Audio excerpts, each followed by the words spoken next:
بسم اللہ الرحمن الرحیم۔ السلام علیکم دوستو،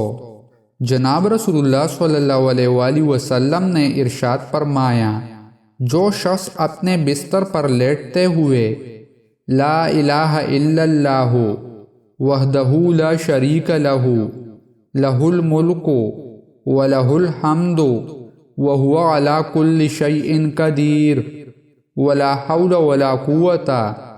الا باللہ العلی العظیم سبحان اللہ والحمد للہ، اور ایک روایت میں ہے ولا الہ الا اللہ واللہ اکبر پڑھے تو اس کے گناہوں اور خطاؤں کی مغفرت کر دی جائے گی،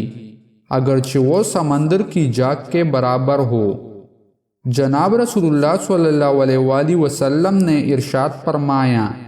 جو شخص اپنے بستر پر لیٹتے ہوئے 3 مرتبہ استغفر اللہ الذی